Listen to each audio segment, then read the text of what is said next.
buenas tardes. Tengan todos ustedes, estimados peruanas y peruanos a nivel nacional. Nos encontramos hoy, día miércoles 24 de junio, en nuestra reunión de Consejo de Ministros. Hoy la agenda es bastante extensa.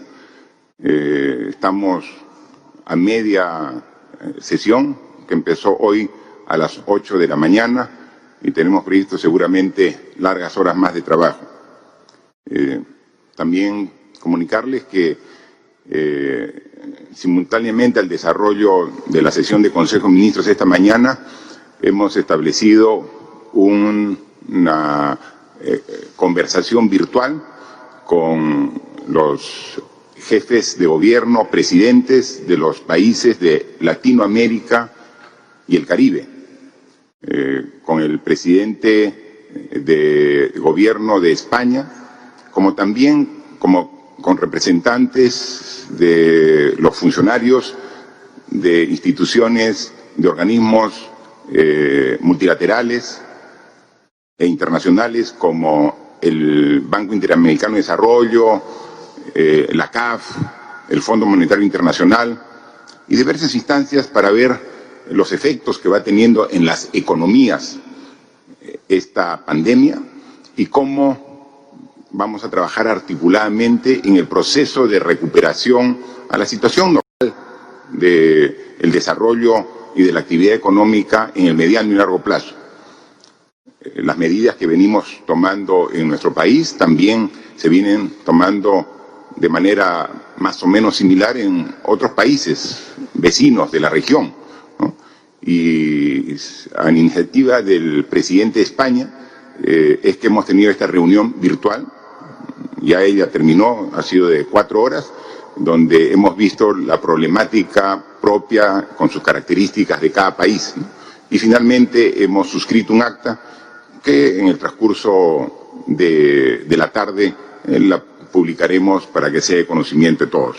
Es una voluntad de trabajo en equipo, en conjunto, los países latinoamericanos para enfrentar este proceso de esta enfermedad tan compleja, pero también pensando en los meses venideros y en el próximo año cómo vamos a poder enfrentar también esta reactivación económica tan necesaria desde el punto de vista principalmente de reactivación, pero también de generación de los puestos de trabajo que requiere toda la población.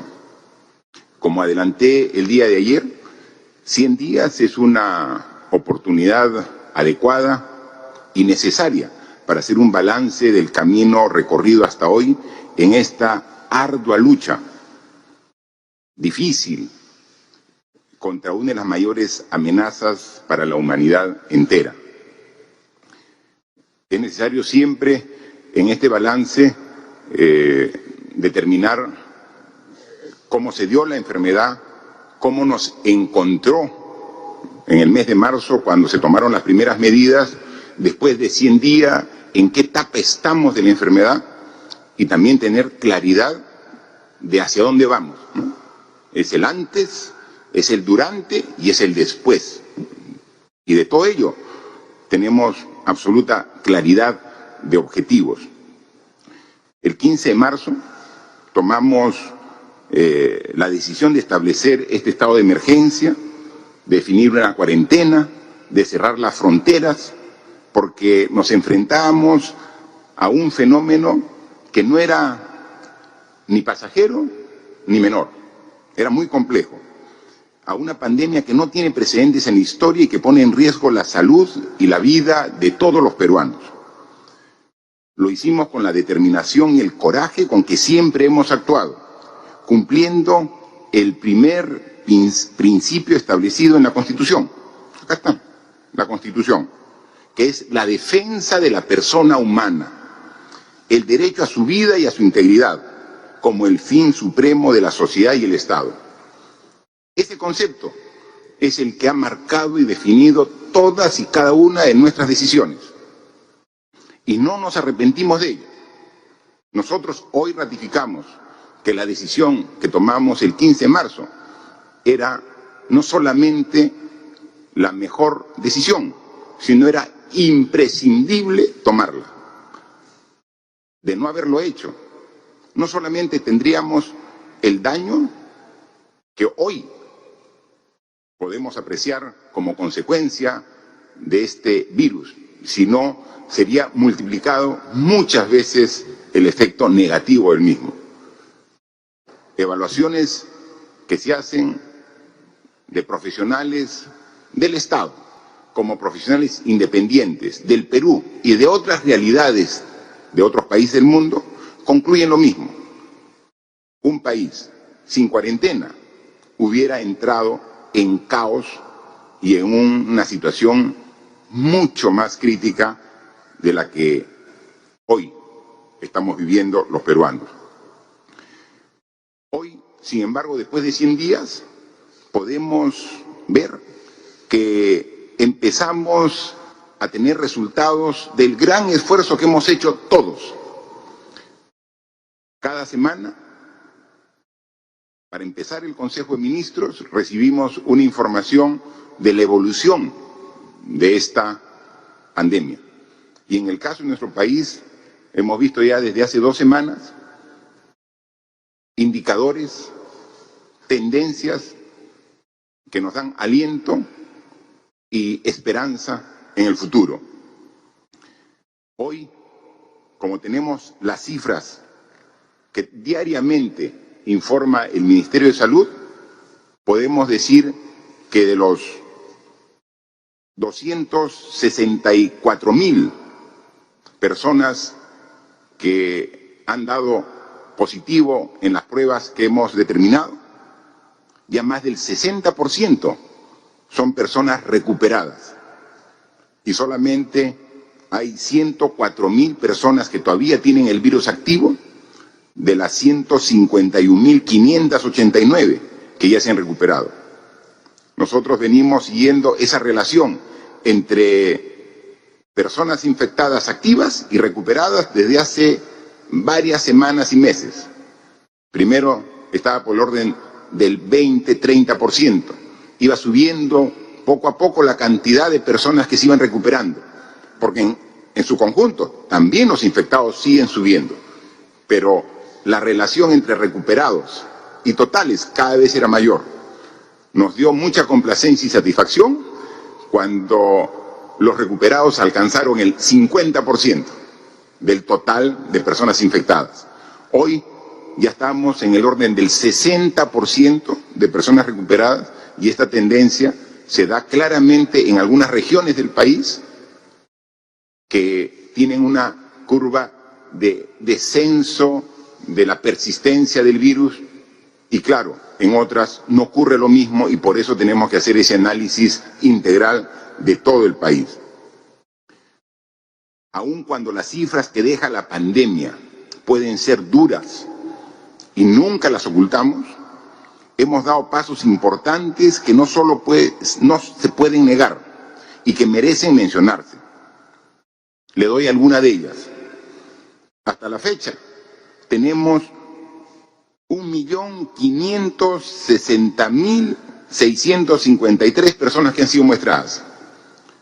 Cuando iniciamos el estudio de esta enfermedad a través de las pruebas a las personas que tenían síntomas, con 500 pruebas diarias, veíamos tan lejos estar en una situación de tener más de 1,5 millones de peruanos que han sido muestreados para ver si tienen el COVID-19.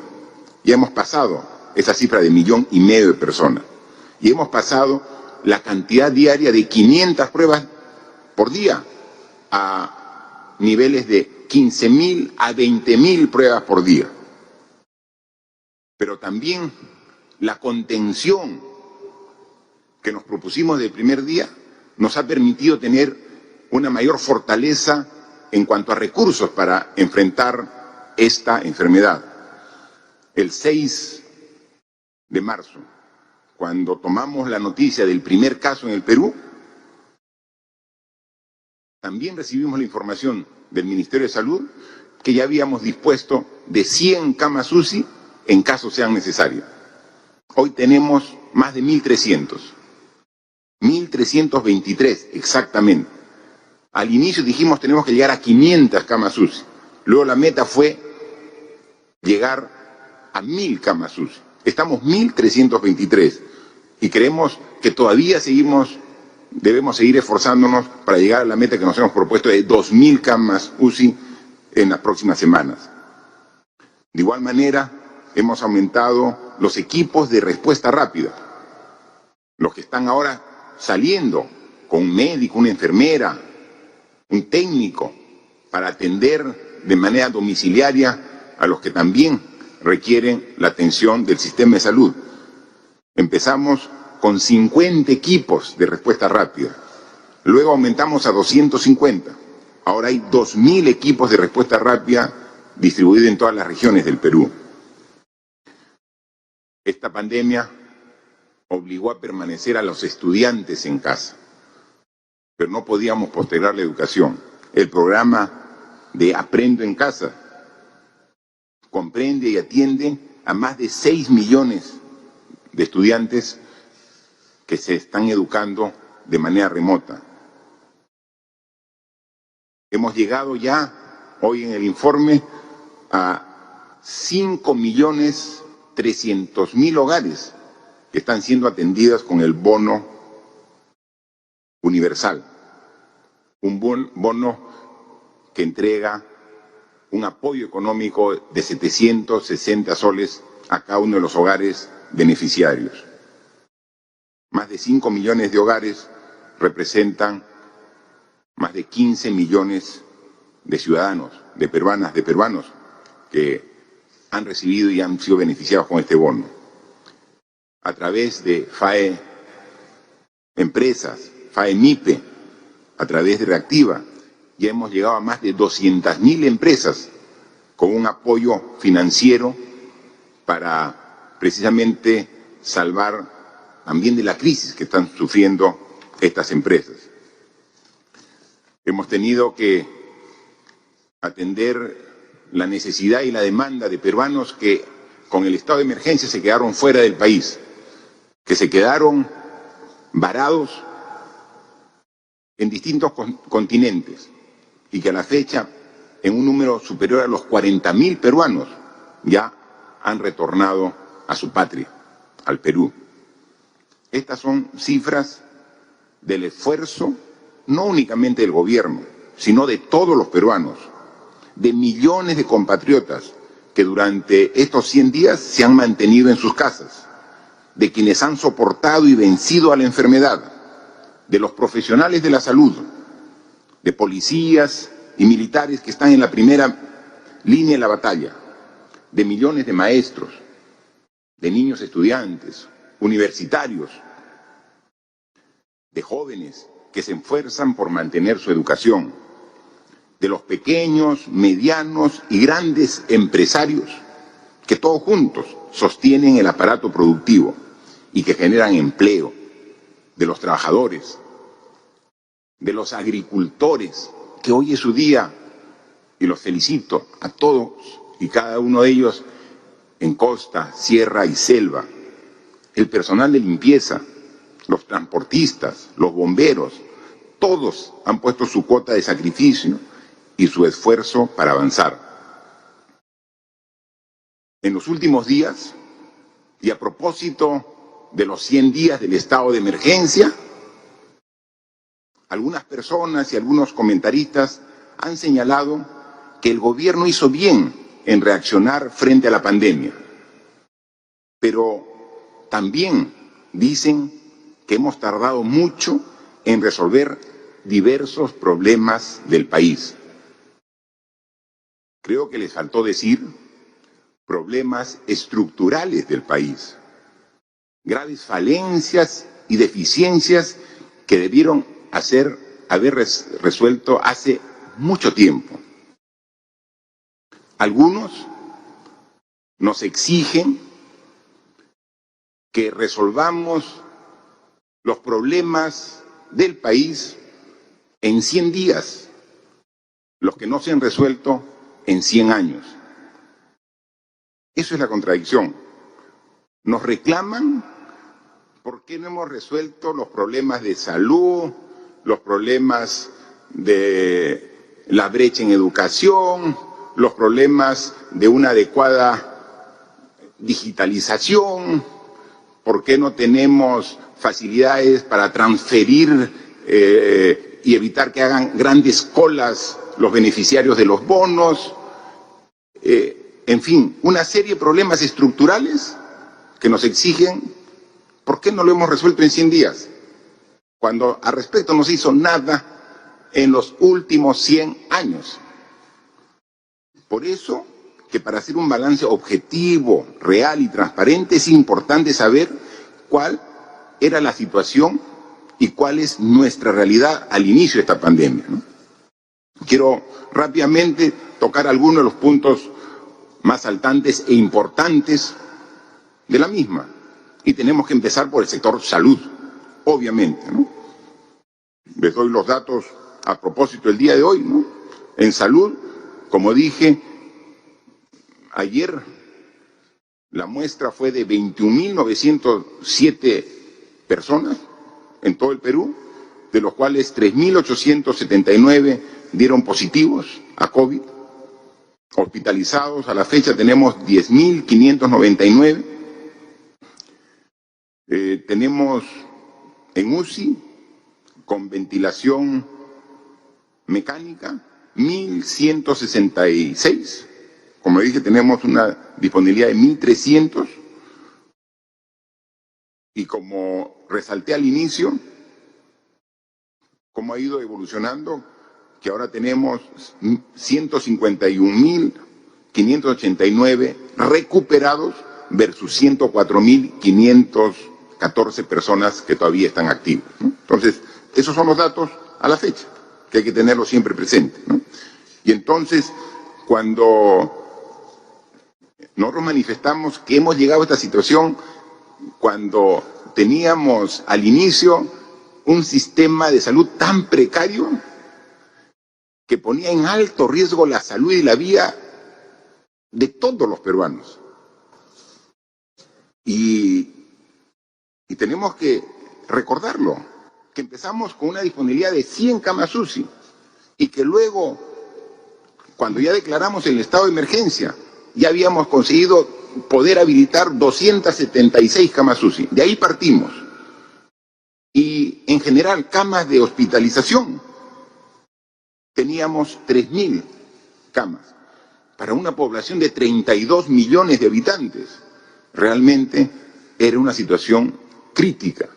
Tuvimos que hacer grandes esfuerzos para inmediatamente elevar las 100 camas UCI a 300, 600, 1.000 y 1.300. Y las camas de hospitalización, porque la estrategia ha ido variando con el proceso de entender y conocer más el virus y cómo enfrentarlo, era que entre más rápido atendamos al paciente con síntomas, íbamos a evitar que lleguen a un estado crítico a una UCI. Y entonces comenzamos también a incrementar de manera significativa las camas de hospitalización para pacientes con síntomas, pero que no estén graves. Y hemos ido avanzando de 3.000 camas hasta las 14.000 que tenemos ahora. Y también próximamente llegaremos a las 20.000 camas de hospitalización. Pero cuando hablamos con una visión nacional. Si bien Lima metropolitana, 2/3, casi el 70% de los contagiados, de los hospitalizados, el 30% también es una cantidad sumamente importante que están distribuidas en las diversas regiones del país y tenemos que atenderlos. Y estamos en este mes de junio, casi todos los días, entregando nuevas instalaciones con más camas para atender a la población. Y hay veces, eso no se resalta, ese esfuerzo. Hemos estado, y están los ministros, viajando permanentemente a la región que es de su responsabilidad para verificar, supervisar y garantizar que ese esfuerzo se vaya traduciendo en hechos concretos. Yo he estado la semana pasada en Piura viendo cómo se ponían en servicio 100 camas de las 500 que se están construyendo en Piura. He estado en Pucallpa, he estado en Huaraz, he estado aquí en el Agustino el fin de semana viendo 100 camas más para ese distrito. Y todas suman parte de las cerca de 5.000 camas que estamos entregando en el transcurso de este mes de junio. En esta y la próxima semana vamos a entregar desde el norte hasta el sur y el centro diversas instalaciones para poder atender a más pacientes. Y al respecto, yo quisiera pasar un corto video de cómo el esfuerzo que se hace aquí desde el Consejo de Ministros de aprobar el decreto de urgencia con los recursos correspondientes, y ahí vemos instituciones como el MINSA, vemos instituciones como ESalud, como la Autoridad de Reconstrucción, delegado, que juntos cada quien comienza a hacer las responsabilidades que les encargamos y se van traduciendo en instalaciones adecuadas para atender a las personas que tienen el virus. Hoy en Consejo de Ministros estamos también aprobando una ampliación de este esfuerzo para las regiones donde todavía hace algunas semanas se contemplaba que todavía no era necesario y que ahora previsoriamente estamos disponiendo construcción de estas instalaciones. Pero ahí se ve la infraestructura con las camas concluidas, pero no podría entrar en servicio si no se tiene el equipamiento necesario. Y el equipamiento es complejo y múltiple, y estamos trabajando en ello. Recuerden que el principal equipo y el más escaso para atender cuando un paciente agrava son los ventiladores mecánicos. Y hemos ido poco a poco teniendo mayor cantidad de ventiladores mecánicos para poder terminar de implementar las camas UCI, que ahora superan las 1.300, pero que van a ser incrementadas ahora, primero porque ya tenemos los ambientes que ustedes han podido apreciar en este video, y luego porque ayer recibimos un lote de 250 ventiladores mecánicos que fueron enviados desde Estados Unidos. Y la próxima semana están llegando, ya confirmados para el día 30 del presente mes, 30 de junio, 400 ventiladores mecánicos que fueron adquiridos a China. Es decir, en el transcurso de una semana vamos a tener este incremento de la capacidad hospitalaria, pero también están llegando 650 ventiladores humanos, 250 en nuestro país y 400 que llegan el 30. Entonces ahí vamos a completar el equipamiento para poder dar la atención correspondiente. Pero ¿es suficiente con la infraestructura, con la cama, con el equipo? No, lo más importante es el recurso humano. Si no tenemos el personal asistencial de salud, sería una infraestructura inerte que no se podría usar para nada.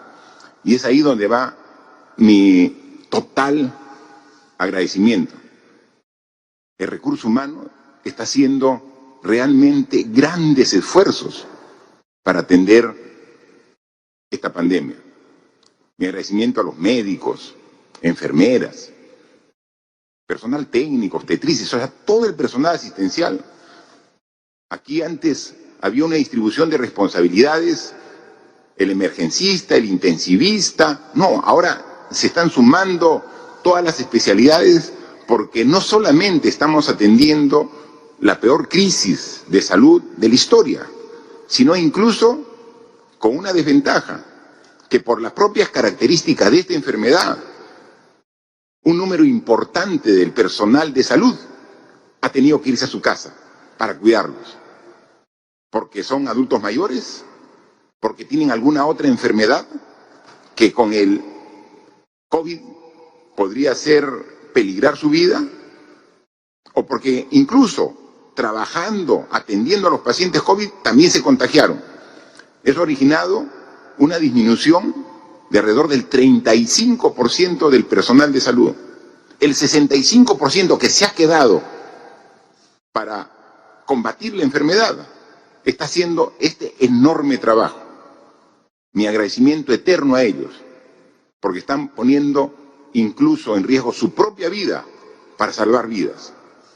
Así que las gracias de todos los peruanos y peruanas al enorme esfuerzo que vienen haciendo. Y para ello, para poder tener un mejor control, por primera vez en la historia tenemos una plataforma integral de salud. Aquí cada quien atendía por su cuenta como islas. Nosotros al inicio queríamos controlar cuál era la demanda y la oferta. No podíamos, porque cada quien simplemente de manera individual y quizás hasta egoísta viendo solamente su institución, cuando la salud es un problema que nos atañe a todos y la solución tiene que ser dada en conjunto, un sistema de salud. Lo que nos ha enseñado esta enfermedad, que no solamente nuestra capacidad de infraestructura, sino nuestra organización en el sistema de salud era absolutamente ineficiente. Estamos trabajando poco a poco para mejorar y ya vamos dando pasos. Tenemos ahorita una plataforma integral, o sea, todos los días a las 5 de la mañana el comando COVID nos reporta exactamente la situación de todos los hospitales, independientemente si es de salud, si es de la Fuerza Armada, si es de la policía, si es de una direza de un gobierno regional, si es del MINSA, si es de una clínica privada, todo está reportado en un solo sistema, en una sola plataforma. Algo tan elemental para hacer el control de la respuesta institucional de Estado no se tenía. Ahora eso tiene que quedar y tiene que trascender el COVID. Esta plataforma tiene que ver porque es un sistema el que tiene que funcionar. Y así venimos trabajando y en cada paso que damos encontramos problemas. Conforme el virus se va desarrollando, sale a flote deficiencias del sistema. Todos han podido apreciar y ser testigos de los problemas que hemos tenido del suministro de oxígeno para las personas que comenzaban a agravarse y que tenían deficiencias respiratorias. Lo vimos primero en Iquitos, luego en Piura y luego ahora en Tarapoto. Y entonces decimos, ¿y por qué tenemos esos problemas? ¿Esos problemas los tiene todos los países? ¿Existen nuestros vecinos? No existe. Porque aquí tenemos, como digo, problemas no de hace 100 días, sino de decisiones que se tomaron en otros gobiernos que dificultan la solución de los problemas. Y en el camino tenemos que ir arreglando. Cuando es sabido y aceptado por la medicina, por la ciencia, que el oxígeno medicinal debe tener una concentración mínima del 93% de pureza. Aquí, en un gobierno reciente, no hace mucho, se determinó que sea 99%. ¿Con qué fin? ¿Con qué interés? ¿Se hizo por la salud de las personas? Si el parámetro es 93%. Pero cuando ponen una restricción de ese tipo, es porque ¿quién puede dar el suministro con esas características?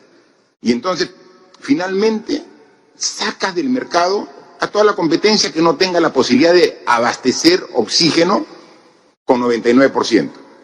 Si puedes abastecerlo con 94, 96, 98, no puedes. Solamente si tienes las características técnicas para el 99%. Y entonces, finalmente quedamos para un bien esencial de extrema importancia para atender esta enfermedad en manos de uno o dos proveedores. Eso se tiene que corregir para ahora, para la pandemia, pero para más adelante. Ese tipo de decisiones que no benefician, sino por el contrario perjudican a la población, son uno de los muchos problemas que he tenido hemos tenido como gobierno y como sistema de salud en este proceso. Ustedes han visto el esfuerzo que estamos haciendo en incrementar la cantidad de camas. Y ahí están, se pueden ver, están físicamente, las vemos. Pero a pesar de todo el esfuerzo, llega momentos en que la respuesta del sistema de salud público llega a un límite. Y mientras que aumentamos esa capacidad, también se requiere del compromiso y el aporte privado, de las clínicas. Y lo dijimos desde un momento, y está en la plataforma, está incluida en las clínicas, están sus camas. Y hemos dicho nosotros, y esa es la decisión del gobierno, que cuando algún ciudadano afectado por el COVID va a un sistema, va a un establecimiento de salud del sistema público y llega de que ya está al tope completo, tendría que ir al sistema privado. Pero eso tendría que asumirlo, ese costo, el gobierno, porque estamos en una emergencia. Esa atención tiene que ser atendida por el gobierno. Pero lo que hemos pedido y estamos tratando es establecer una tarifa adecuada, una tarifa que sea la que corresponda. Es decir, que atienda el sector privado a ciudadanos que por la emergencia no puedan ser atendidos en los establecimientos públicos, llámese Fuerzas Armadas, Policía, salud, MINSA, gobiernos regionales, tengan que ir. Y nosotros asumimos, porque estamos en una emergencia, pero a un costo razonable. Se ha hecho la oferta, la contraoferta, y estamos en este plan ya demasiado tiempo. Estamos en esta situación ya llegando al límite. Y nos enteramos de que las personas que, por no haber tenido posibilidad de acceder al sistema público, que se fueron al sistema privado, a una clínica, les han cobrado tarifas extremadamente altas. Ayer ha habido una reunión entre funcionarios del gobierno, del Ministerio de Salud con las clínicas, y no se ponen de acuerdo. La tarifa propuesta por el gobierno, que es una tarifa razonable, no satisface a las clínicas privadas. Hoy es un tema que hemos tratado aquí en Consejo de Ministros y personalmente le he pedido al ministro de Salud que ponga todo su esfuerzo para llegar a un acuerdo satisfactorio y que incluso con sectores relacionados al tema, la relación también pasa por el tema económico, porque finalmente ese presupuesto va a salir del Tesoro Público, entonces que esté acompañado con profesionales del Ministerio de Economía y Finanzas. Pero no podemos esperar indefinidamente. Así que vamos a esperar 48 horas para que llegue un acuerdo y esperemos que así sea.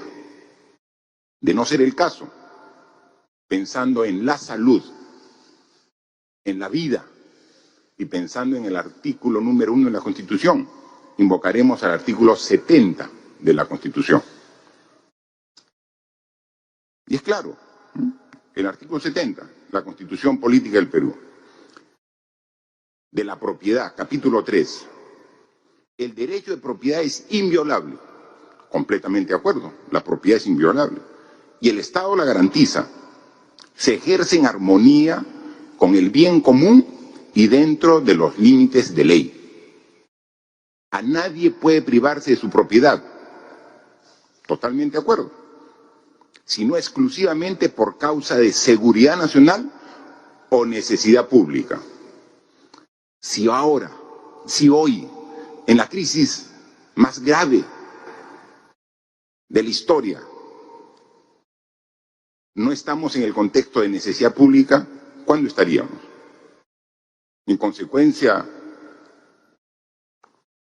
yo espero que en las próximas 48 horas haya un acuerdo satisfactorio para ambas partes y podamos también tener de reserva las clínicas privadas para seguir atendiendo a la población.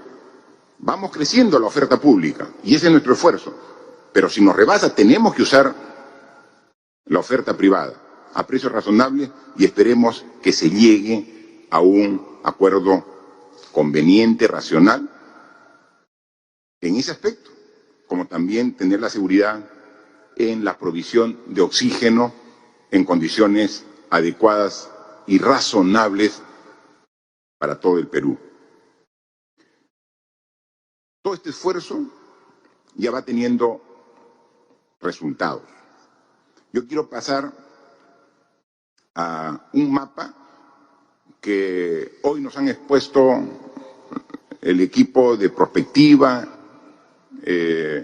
donde podemos ver en el Perú cómo se ha distribuido, lo complejo que es nuestro país, ¿no? Donde están las regiones donde ahora debemos poner especial atención, porque es donde la epidemia está en crecimiento, ¿no? Tenemos en el sur Arequipa, Ica, tenemos en el centro Junín, tenemos ya en el norte centro Ancash, tenemos también Huánuco, que son las regiones que hay que prestarle, y San Martín, la región San Martín.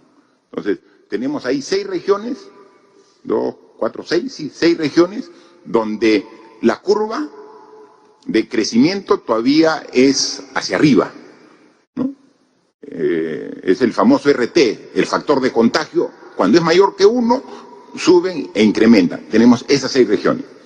Luego tenemos en amarillo las regiones donde o está casi estacionario o tiene un crecimiento pero lento.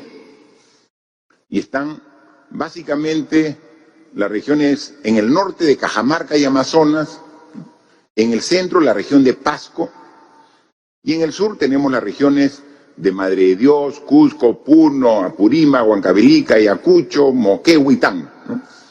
Entonces, con diferentes matices, ¿no? O sea, porque Madre de Dios ya está un poco entre estable y crecimiento, ¿no? Entonces, ya hay, son diferentes matices, pero más o menos es el grupo de regiones en que debemos mantener el cuidado para que no entre en crecimiento, ¿no? Entonces, y luego tenemos en celeste o azul, según como se vea, las regiones cuya epidemia ya ha empezado un claro decrecimiento, ¿no?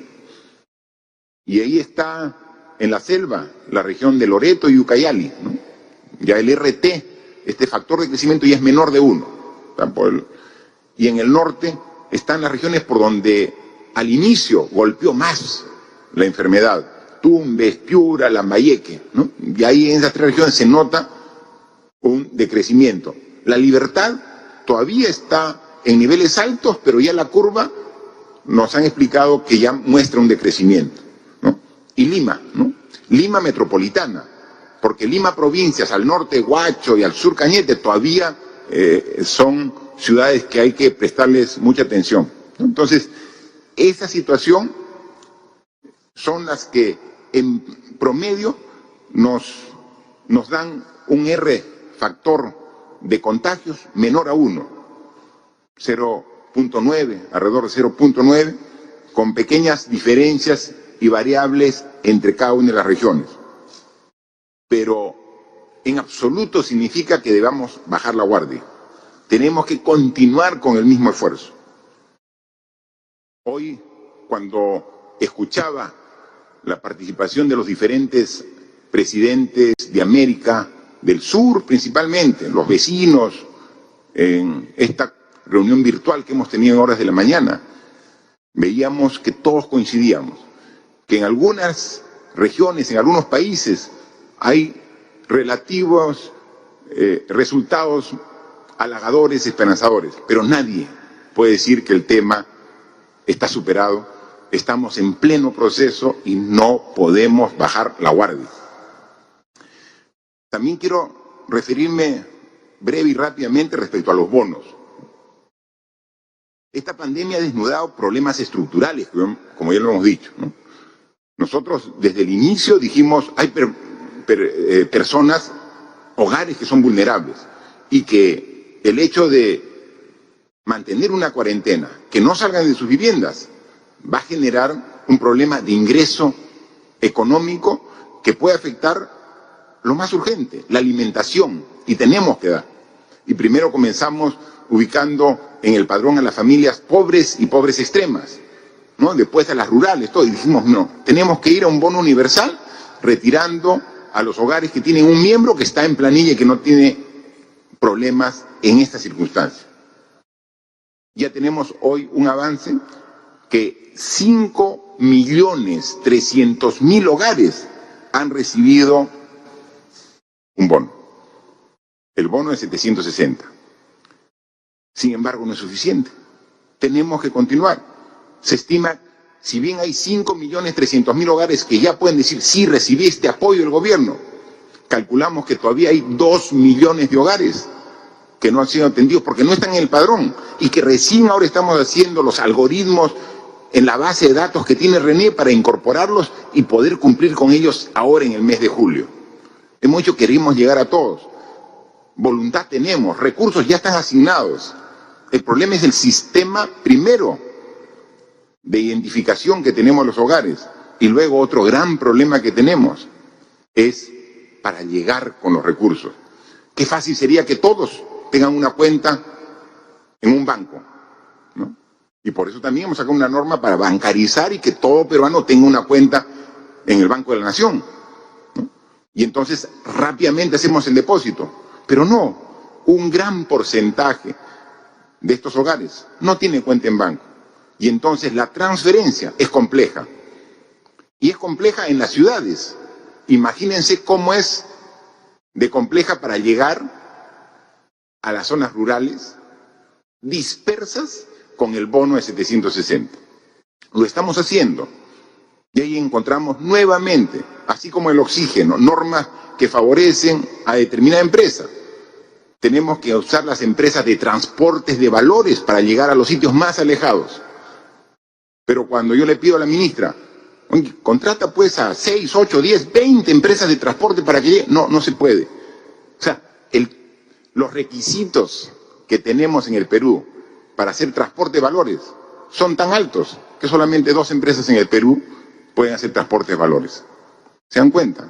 Las dificultades propias del Perú que no existe en otras partes, precisamente normas que se hacen para finalmente no favorecer el transporte de valores, sino a determinadas empresas. Y entonces tenemos que ver, ahora trabajar con ellas, pero ver a futuro que haya competencia, abrir el mercado para que transportes con la seguridad del caso puedan hacer, pero ahora los requisitos exigen tal capital a la empresa que saca de la competencia a todos. Y entonces, con 2 empresas tenemos que llegar a los recónditos lugares en la selva, en nuestra inmensa Amazonía o en nuestro altiplano, llegar con estas empresas de valores a los sitios rurales. Y entonces ya hemos llegado a 5.300.000 y nosotros en julio vamos a llegar a 2 millones más para estar alrededor de 7.300.000 a 7,5 millones de hogares que vamos a llegar con este bono universal. Igual también hay un pequeño video cortito para poder, de manera simbólica, graficar el esfuerzo que ha hecho el MIDIS y el Ministerio de Trabajo para llegar con este bono a los hogares que con todo derecho requerían y hemos llegado con este bono. Por favor. Rocío Castro y Alcate, soy hija de la señora Olga, una de las beneficiarias del bono Yo Me Quedo en Casa. Voy a contar un pequeño testimonio que nos ha pasado aquí en la familia con esta enfermedad que está pasando aquí también en Ucayali. Hemos chapado la enfermedad los 3 adultos que vivimos acá en la casa. Pero nuestra ayuda más grande ha sido el bono que le dieron a mi mamá. Eso nos ha ayudado en esas semanas críticas que estábamos graves, nos ha ayudado en los víveres, en algunas medicinas, nos ha ayudado bastante. Gracias también al presidente por dar esos bonos a las personas que más necesitamos en estos momentos, porque no se puede trabajar. Ahorita mismo mi esposo recién nomás hace poquito que se ha levantado y Estamos también pues así, empezando recién otra vez. Estamos también pues así, empezando recién otra vez. Gobierno del Perú, el Perú primero. Así como manifiesta la señora Rocío, que habla en nombre de su madre, la señora Olga, que recibió el bono de 760, así como ese hogar, hay 5.300.000 hogares que han recibido el bono. Repito, 5.300.000 hogares. Definitivamente, hay hogares que todavía no lo han recibido. Yo pido disculpas por ello.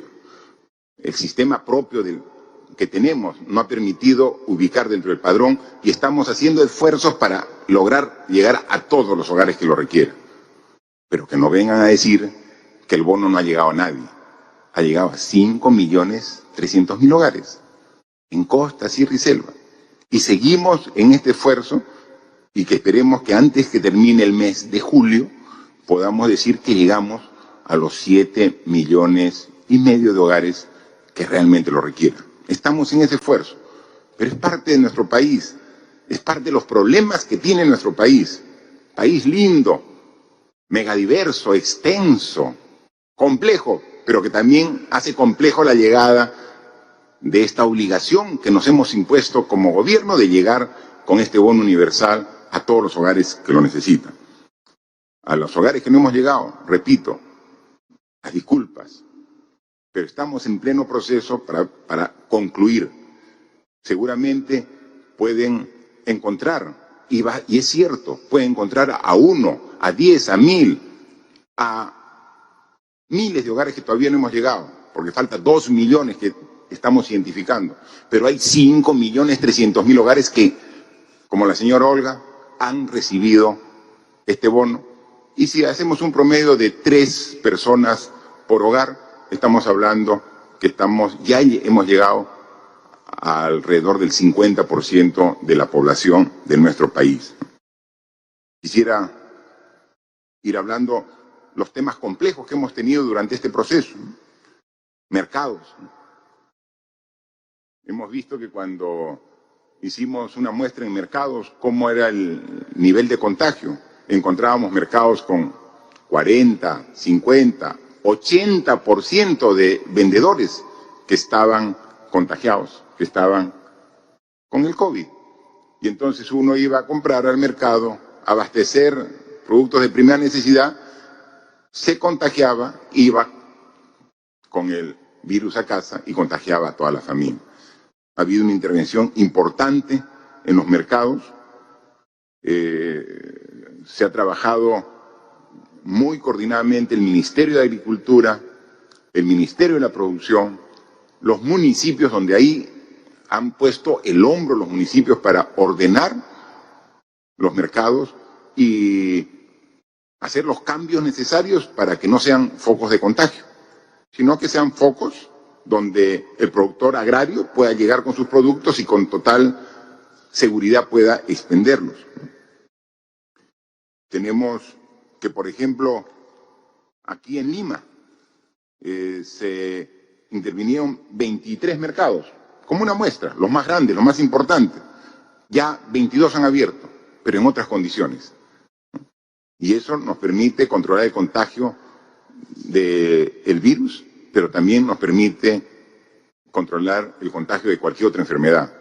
Necesitamos mercados, sí, pero mercados que cumplan su función en condiciones mínimas de higiene.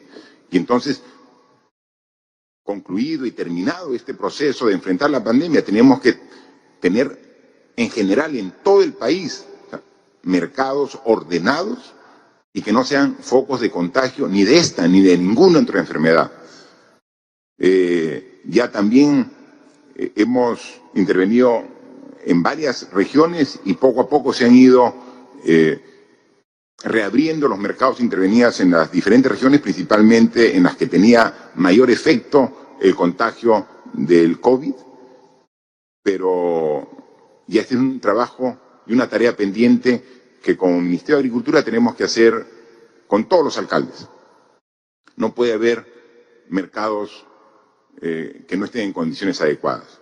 Aquí hemos hablado de 100, 200, 400 mercados. Son miles los mercados que hay en todo el Perú y que todos tienen que ser mejorados, todos.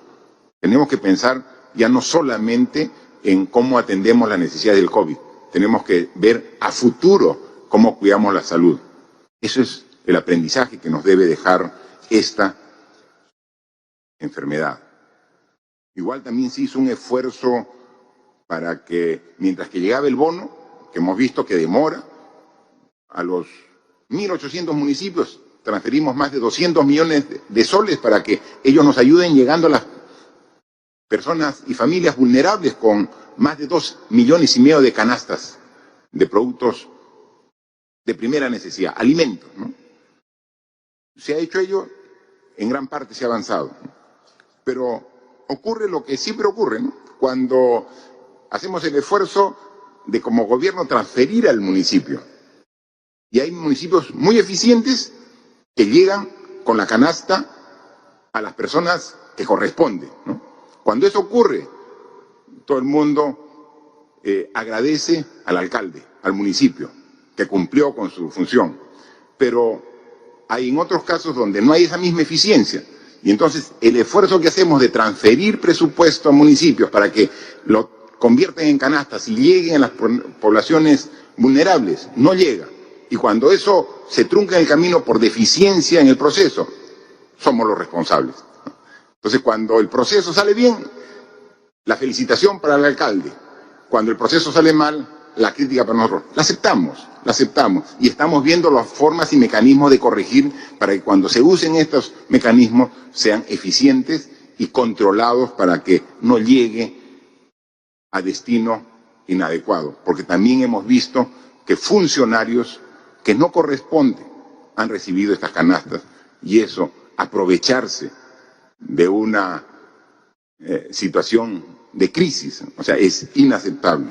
Por eso el control concurrente de la Contraloría es fundamental para la determinación de responsabilidades y el castigo correspondiente.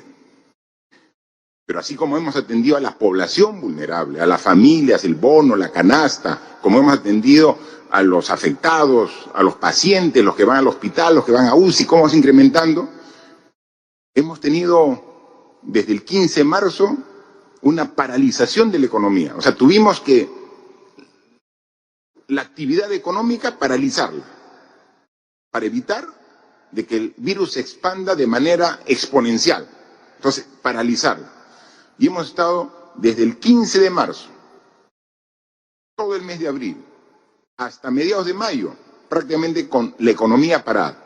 A partir de mayo hemos comenzado a reactivar poco a poco la fase 1 de la reactivación. Ya nos encontramos ahora en el mes de junio en la fase 2. Pero en ese proceso, las empresas, las grandes, las medianas, las pequeñas, las microempresas, dejaron de operar. Y una empresa que deja de operar, deja de tener ingresos. Y si no tiene ingresos, no tiene para pagar a sus trabajadores, no tiene para pagar a sus proveedores, y entonces se rompe la cadena de pagos. Y cuando eso ocurre, puede entrar en colapso el sistema económico, ¿no? Porque simplemente se corta toda esta cadena de pago. Entonces, por eso es que se creó 2 medidas de apoyo a las empresas. El FAE-MIPE, el Fondo de Apoyo Empresarial para las MIPES, para las micros y pequeñas empresas, y Reactiva, para las empresas de todo tamaño, desde las chiquitas, pequeñas, medianas y grandes. Y en una primera etapa, en Reactiva, hemos llegado a atender las necesidades crediticias, financieras, de 71.000 empresas. Sí, escucha bien, 71.000 empresas que han sido atendidas por Reactiva, y de las cuales el 90% son micro o pequeñas empresas. Y hemos atendido en condiciones muy positivas y favorables, porque la microempresa, cuando iba al sistema financiero, era castigada con un interés altísimo, intereses de 30, 40, 50% para los préstamos. Si eres microempresa, te presto máximo 5.000 soles, a un interés de 40%. A través de Reactiva hemos aumentado el monto del préstamo a la empresa.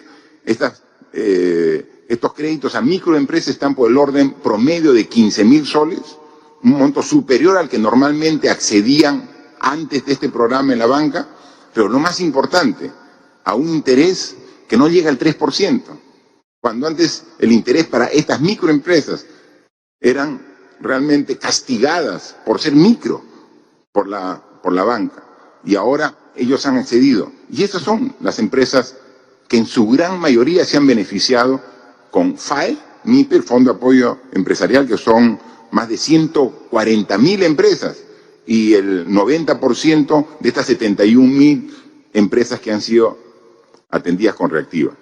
Como siempre, como en todo proceso, hay las miles, las decenas de miles de empresas beneficiadas y que tienen todo el apoyo para que continúen con su trabajo, pero también existen empresas que no debieron recibir este apoyo.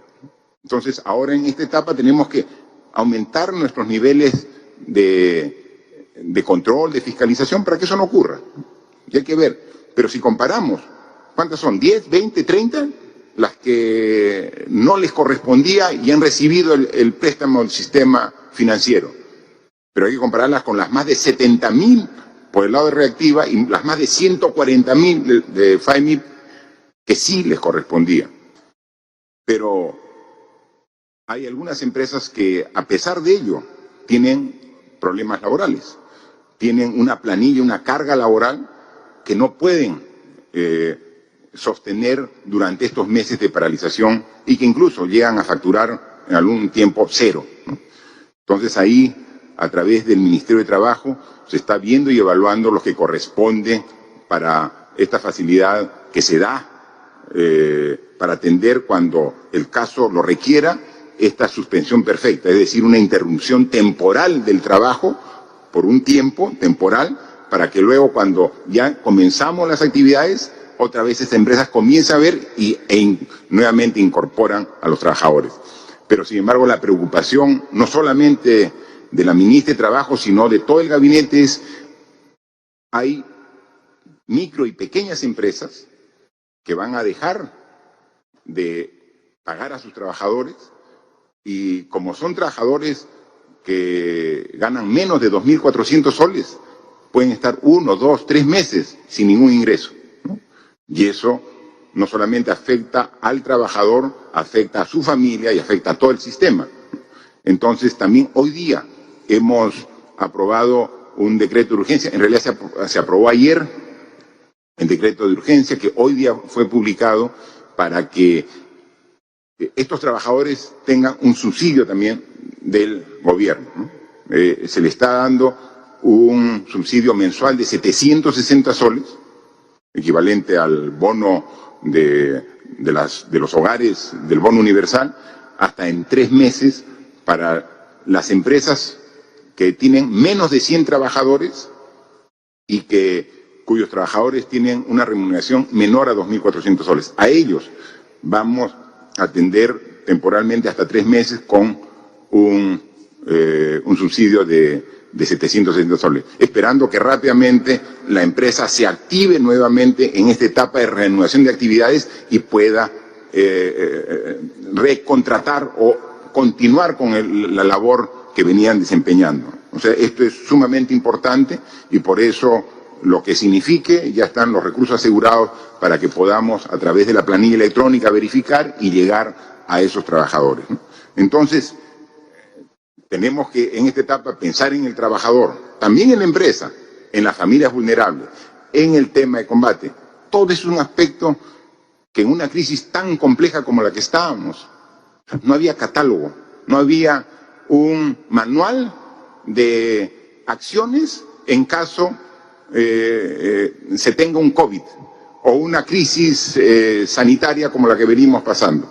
Todas estas medidas en función de poner siempre a la persona humana como concepto más importante de la toma de decisiones, son los que hemos venido haciendo acciones tras acciones para lograr que los efectos sean los menores posibles en la salud, en la vida y en toda la sociedad.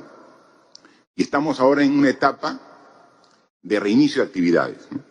Yo quiero pedir a todos ustedes realmente una gran responsabilidad, ¿no? No podemos confiarnos. Resultados de algunas regiones son alentadores, pero no pueden generar triunfalismos. Solamente vamos a estar tranquilos, y lo compartíamos el mismo criterio con los presidentes esta mañana, cuando la ciencia logre desarrollar una vacuna o un medicamento que realmente, científicamente, se pruebe que combate el virus. Es decir, un tratamiento que lo neutralice. Entonces, nosotros ahora estamos distribuyendo medicinas de lo que la experiencia está viendo que logra atenuar los síntomas, ¿no? Pero no es un medicamento que la ciencia determine esta es la cura para el COVID-19 o esta es la vacuna para que no te infectes con el COVID-19. Mientras que eso no ocurra, tenemos que mantener las mismas precauciones que tenemos desde hace 100 días. Si vamos a salir de nuestro hogar, tenemos que respetar los 3 fundamentos básicos: higiene, lavado de manos o uso de alcohol o de diversos desinfectantes para las manos. Si salimos de nuestro domicilio, el uso de la mascarilla es fundamental. Y donde estemos, mantener la distancia social. Hoy, y desde hace 2 días, ya están autorizados el funcionamiento de los centros comerciales y de los conglomerados. O sea, ¿qué cosa es un conglomerado? Eso también son centros comerciales. Son las Malvinas, es Mesa Redonda, es Gamarra. Están autorizados. Pero no en las condiciones previas. Y eso, por favor, ayúdennos en respetar. Antes uno iba a un centro comercial como parte de una actividad de distracción, ¿no? Te ibas con toda la familia, vamos al centro comercial, o vámonos a Gamarra, o vámonos a... Vamos, es una salida familiar. O tú llamabas a tus amistades y decías, vamos, nos encontramos en el centro comercial y ahí de paso estamos mirando tiendas. Ese tipo de actividad todavía no podemos hacerlo. O sea, ¿por qué hemos autorizado los centros comerciales y los conglomerados? Porque hay una necesidad de las empresas de vender sus productos, como también hay una necesidad de los ciudadanos, de todos los peruanos, de ir a comprar esos productos. Porque hasta hace poco solamente estaban permitidos vender alimentos y medicinas, que eso era lo más importante. Nadie, ninguna familia, ningún ciudadano podía estar sin una medicina o sin el alimento diario para la familia. Pero pasado 3 meses no podíamos estar en esa misma situación, más aún que lo extenso del tiempo, el cambio de temporada, ya estamos en pleno invierno. Y obviamente muchos requieren también adquirir ropa de abrigo, en fin, hay tanto necesidad de vender de las fábricas, de los confeccionistas, de los diferentes artículos que se venden en los conglomerados, en los centros comerciales, hay necesidad de vender, como también la necesidad de los ciudadanos de adquirir esos productos. Pero veamos solamente ello. Si vamos a ir a un centro comercial, igual pedimos, solicitamos, por favor, una persona por familia. No es motivo de esparcimiento. O sea, no voy al centro comercial a pasear. La enfermedad todavía no ha pasado. El COVID no ha sido superado. Ni por el Perú, ni por ningún país del mundo. El país que relaja sus medidas, nuevamente la curva que estaba bajando comienza otra vez a subir. No pasemos por esa experiencia. Nosotros daremos todo el apoyo, mejoraremos los hospitales, más camas, arreglaremos la situación de las clínicas privadas, veremos lo necesario. Pero si no tenemos el apoyo ciudadano, que es lo más importante, no vamos a lograr continuar con este descenso lento que ya hemos empezado. Necesitamos apoyo. Si va a salir a comprar, con las mismas características como que si fuera a comprar al mercado. Voy, compro y regreso. No es motivo de esparcimiento, por eso no están autorizados los centros de esparcimiento dentro de su ambiente. No puede haber reuniones familiares, sociales, deportivas que congregue gente, no puede haber. Tenemos que mantener las mismas consideraciones. El distanciamiento social. Hemos dicho que todos esos establecimientos no pueden tener más del 50% del aforo. No puede tener más del 50%. ¿Qué cosa es aforo? La capacidad de recibir a personas. Si antes en una tienda podían entrar 30 personas, ahora máximo 15. ¿Quién es responsable de hacer cumplir esa disposición? El Ministerio de Salud, el Ministerio de Trabajo, la municipalidad que nos está apoyando y tiene que comprometerse. Pero lo más importante es usted. Si usted ve que va a entrar a una tienda y ve que está llena, no entro, porque si entro me voy a contagiar. Porque cuando hay mucha gente en un espacio cerrado, hay una alta carga viral si alguien está contagiado. Entonces, si está con poca cantidad de gente, puedo entrar y con mi mascarilla y con el cuidado del distanciamiento no me contagio. Entonces, depende solamente del ciudadano que podamos mantener esta curva de decrecimiento que hemos empezado. Por último, quiero decir y manifestar que hasta hace unos meses el centro del desarrollo de la pandemia estaba en Asia. Asia, China.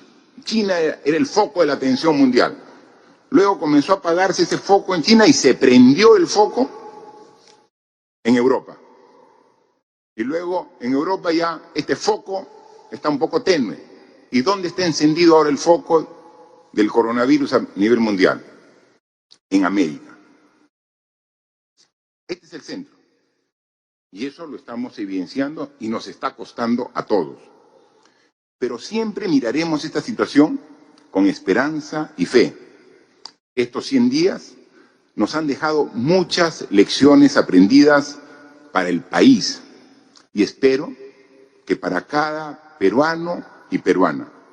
Hoy, más que nunca, somos conscientes de la importancia de fortalecer el quehacer del Estado con políticas públicas robustas e inclusivas. A futuro, es impensable que el Perú no tenga como prioridad un sistema integrado de salud, para el cual hoy estamos sentando bases, teniendo como reto un trabajo coordinado entre el sector público y privado. No podemos pensar en el futuro sin una adecuada educación universal, ministro, semipresencial que permita incluir a todos los niños y jóvenes en el sistema educativo, sin importar las limitaciones del ámbito geográfico de donde provienen.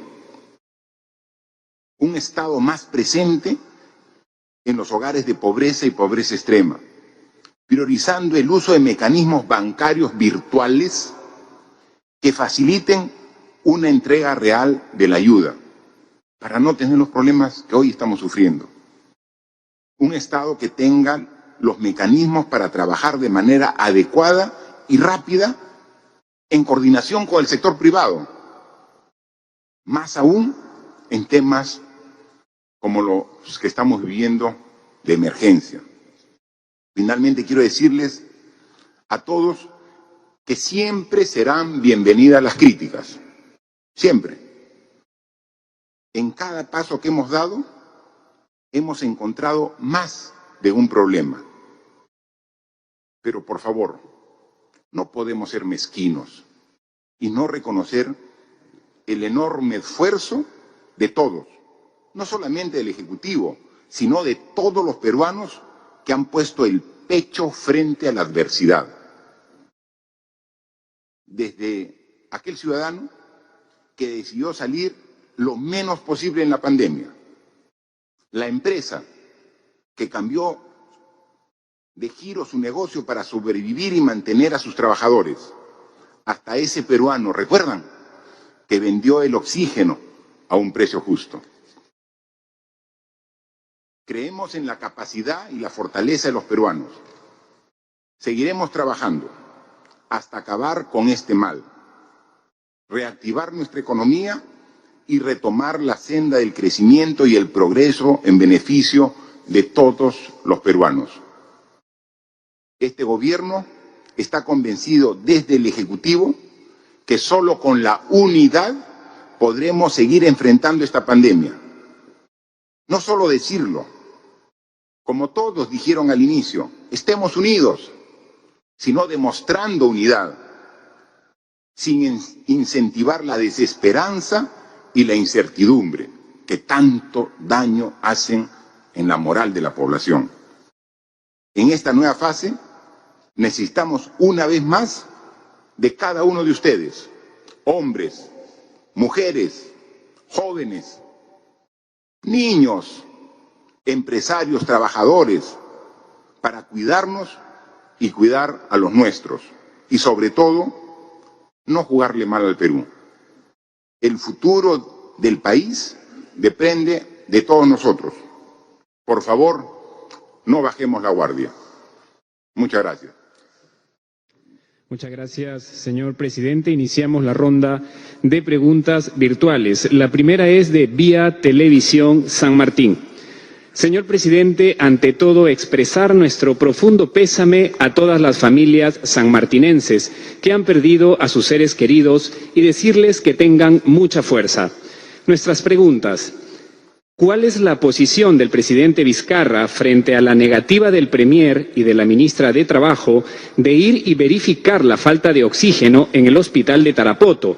Momentos precisos de la emergencia que trajo como consecuencia el fallecimiento de 2 neonatos, pese a que los 2 ministros de Estado se encontraban en esos instantes a 2 cuadras del nosocomio. Hasta el día de hoy nadie ha asumido responsabilidad. ¿Y qué acciones tomará su gobierno? Porque la falta de oxígeno aquí sigue siendo un gran problema. Lo que hace el gobierno regional no es suficiente ni oportuno, y la gente se está atendiendo en sus casas por falta de capacidad de atención en hospitales, caso Tarapoto y Juanjuy. Señor presidente, las clínicas privadas han rechazado la propuesta tarifaria propuesta por el Seguro Integral de Salud para la atención de pacientes con COVID-19, y todo indica que no aceptarán la llamada tarifa social. Mientras tanto, la gente sigue muriendo en sus casas y en hospitales que ya no se dan abasto. En Chile, el gobierno acaba de tomar las clínicas privadas. ¿Qué hará el Ejecutivo? Ante la demanda de la ciudadanía, a la que nunca le llegó un subsidio del Estado y que se encuentra inmersa en deudas, el Congreso de la República se apresta a aprobar un proyecto de ley mediante el cual se congelan las deudas hipotecarias de tarjetas de crédito y otras por un plazo de 3 meses sin intereses ni moras. ¿El Ejecutivo apoyará u observará la propuesta? Bien, por favor, pido al ministro de Salud que pueda resolver. Ha sido motivo de una dedicación especial la situación de San Martín, en general de Tarapoto en particular, en estos últimos días, y hay una serie de acciones que se han tomado al respecto. Por favor, ministro de Salud. Gracias, señor presidente. Yo también me auno al profundo pesar que nos produce la pérdida de estas familias sanmartinenses, especialmente la pérdida de nuestros neonatos allí. Desde los primeros días en que se anunció la aparición de esta amenaza global, el gobierno asignó fondos a las distintas regiones para que tomaran las previsiones que el caso ameritaba, tanto en equipamiento, personal, dotación de productos, insumos, etcétera. Sin embargo, dado varias circunstancias, nos encontramos ante una crisis aguda de falta de oxígeno en la región, a pesar de que ella ha hecho un esfuerzo importante por dotarse de 10 hospitales, algunos de los cuales tenían sus plantas de oxígeno, pero lamentablemente no tuvieron el mantenimiento correspondiente, de tal forma que este fue uno de los elementos que produjo una crisis de magnitudes. Desde inicios de esta crisis, el gobierno central estableció un puente aéreo que ha dotado hasta el momento de 1.200 balones de oxígeno, hasta la fecha. Este puente aéreo ha movilizado oxígeno de Iquitos, de Chiclayo, de Pucallpa, de Lima, inclusive del hospital de Ate. No hemos dejado ningún esfuerzo por parte del Premier, de la ministra y de los 14 colegas que yo tengo instalados ahí en la ciudad de Tarapoto para que este valioso producto no falte. Y no solamente eso, los 14 especialistas que se encuentran trabajando en la zona están apoyando a la región en otros aspectos de la organización de los servicios, entrenamiento de personal, contratación de otros recursos. De hecho, hemos movilizado personal también a la zona para la propia atención. Entre las acciones, hemos apoyado al gobierno regional en la instalación el 21 de junio de la primera planta de oxígeno, el 26 de junio la segunda planta de oxígeno. Ayer en la noche se han recibido los repuestos que van a permitir recomponer la planta del hospital de Tarapoto y ponerlo en marcha a partir del 1 de julio. El objetivo de este equipo que se encuentra en la zona y que va a ser apoyado a partir del día de mañana con más personal será que estos 10 hospitales se mantengan operativos el resto del año, enfrentando con mejor fortaleza el golpe de esta epidemia. Además, como en el caso de otras regiones, hemos habilitado con 5 ventiladores para apoyar el trabajo tanto de E-Salud como del Ministerio de Salud. En relación con las clínicas, señor presidente, me auno a su indignación en el sentido de que nos indigna profundamente el afán de lucro en medio de una pandemia que enluta a miles de peruanos y peruanas en este momento que enfrentamos la epidemia. Invitamos a las clínicas privadas a volver a la mesa de diálogo. Concentrémonos en lo que hemos venido haciendo hasta el momento en el comando COVID, en salvar vidas, en construir patria. La población espera de ustedes más solidaridad, que dejen un momento de sacar cuentas y concentrarse en sus márgenes de ganancia. Es el momento de la vida. Los invitamos a seguir el ejemplo del señor Luis Barzalo, que ha sido mencionado por usted, señor presidente, empresario que no aumentó su precio de oxígeno en medio de esta tragedia. Es realmente un empresario ejemplar con los cuales queremos seguir trabajando y los hemos invitado el día de hoy a volver a la mesa de negociaciones y poder seguir construyendo patria. Gracias, ministro. Por favor, para la tercera pregunta le pido a la ministra de Economía que pueda absolverla.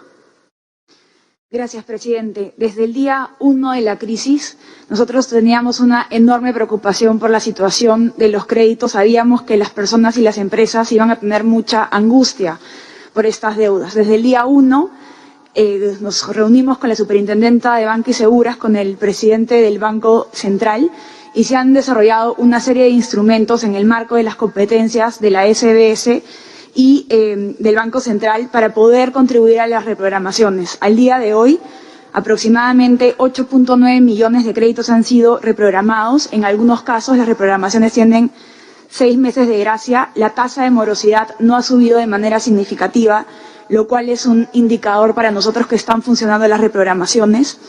Además, aproximadamente más del 60% de deudores MIPES y del 50% de deudores de crédito de consumo han hecho las reprogramaciones sin afectar su calificación crediticia.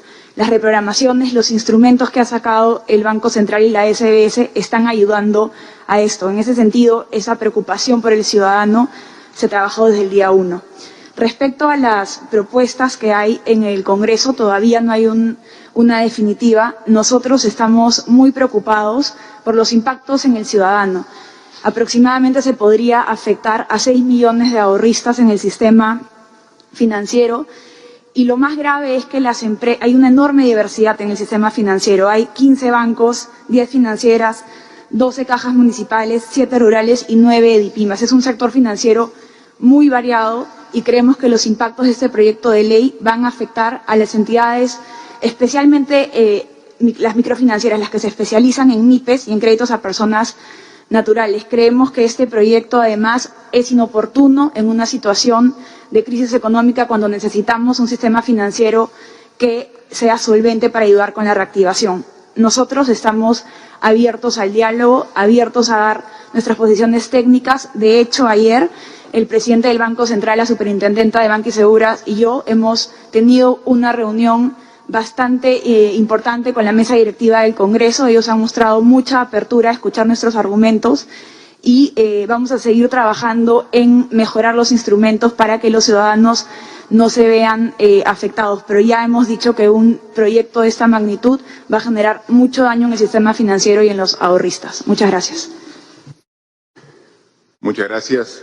Solamente reiterar que el efecto mayor de este virus en algunas personas lleva hasta la muerte y tenemos que hacer el máximo esfuerzo por evitarlo. Y hay que continuar y reafirmar en este esfuerzo.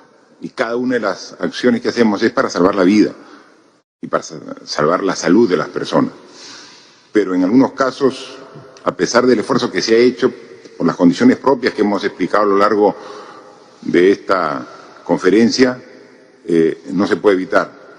Y cada una de las muertes que han ocurrido la lamentamos, nos duele, nos afecta a cada uno. Conozcamos o no conozcamos a la persona que falleció y a sus familiares, igual la sentimos cercana. Nuestras condolencias a todas estas familias que han perdido un ser querido en la lucha contra este COVID que tanto daño ha hecho. Pero esa y cada una de las vidas que se pierden es un acicate, una llamada de atención para redoblar esfuerzos cada día, a no dejar una hora al día sin estar haciendo esfuerzos para mejorar nuestra respuesta ante esta pandemia. Por favor. La segunda pregunta es de Radio 1 de Tacna. Señor presidente, ¿cuál va a ser la situación de la región Tacna luego del 30 de junio? ¿Ampliará o no la cuarentena? Porque en el sur del Perú parece haberse normalizado.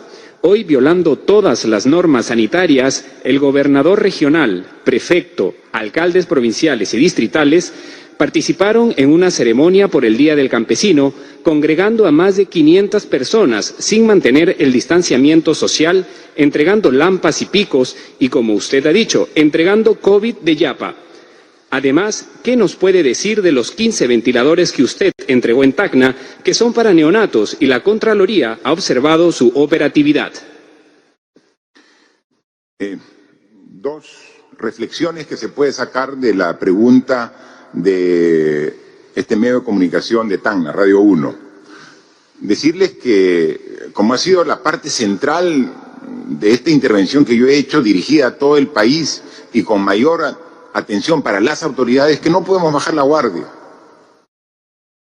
Por ejemplo, ¿qué fecha más significativa puede haber para los peruanos que nuestro aniversario nacional, nuestro aniversario patrio, el 28 de julio?